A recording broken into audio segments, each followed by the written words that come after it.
Sales বাড়ানোর জন্য যতগুলো স্কিলকে ব্যবহার করা হয় তার মধ্যে অন্যতম হচ্ছে আপসেল। আপসেল মানে আপনার কাছে কোনো কাস্টমার আসার পরে পণ্য কিনতে যখন সিদ্ধান্ত নিয়ে ফেলে, ঠিক ওই মুহূর্তে আপনি ওই একই কাস্টমারের কাছে এর চেয়ে বেটার ভ্যালুর কোনো পণ্য তার কাছে অফার করা।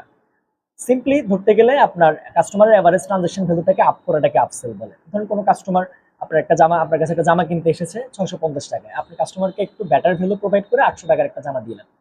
অথবা কোনো কাস্টমার আপনার কাছে পাঞ্জাবি কিনতে এসেছে 1500 টাকায়, আপনি ওনার কাছে 2000 টাকার একটা পাঞ্জাবি সেল করলেন।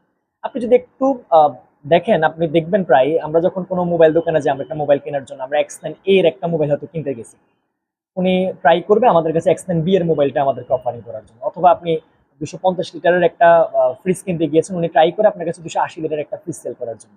অথবা আপনি 32 কিনতে গিয়েছেন 32 ইঞ্চি, উনি খুব বেশি ট্রাই করে আপনার কাছে 42 ইঞ্চির একটা টিভি সেল করার জন্য।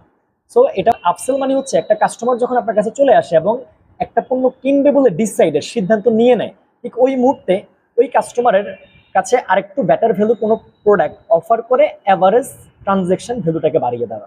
সো এই মুহূর্তে আপনার করণীয় হচ্ছে আপনার প্রোডাক্ট সারিতে যতগুলো পণ্য আছে ওই পণ্যগুলোর মধ্য থেকে ঠিক কোন পণ্যটা আপনার কোনো কাস্টমার কিনতে ডিসিশন নিয়ে ফেললে আপনি তার কাছে এর চেয়ে বেটার ভ্যালুর কোনো একটা প্রোডাক্ট অফার করবেন, সেটা এখনই ডিসাইড করে ফেলা।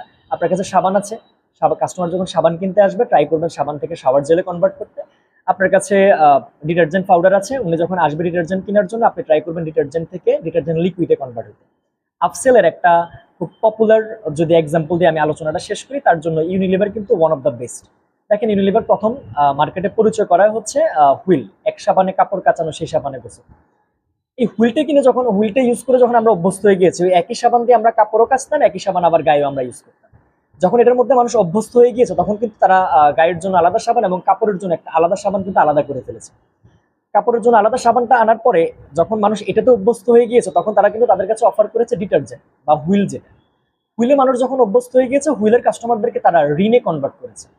ঋণের কাস্টমার যখন এটাতে ইউজ টু হয়ে গেছে, ঋণের একই কাস্টমারকে তারা কিন্তু এবার আস্তে করে সার্ফ এক্সেলে কনভার্ট করেছে। অলরেডি সেটি সার্ফ এক্সেলের কাস্টমারকে ডিটারজেন্ট লিকুইডে কনভার্ট করার জন্য মোটামুটি লেভেলের প্রিপারেশন কিন্তু তারা নিয়ে নিচ্ছে।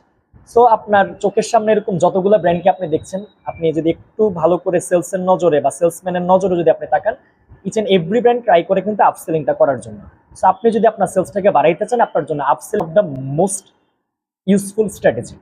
আপনার জন্য শুভকামনা, আশা করবো এই স্ট্র্যাটেজি কাজে লেগে আপনার সেলসটাকে অনেকাংশে বাড়িয়ে তুলতে পারবেন। আসসালামু আলাইকুম।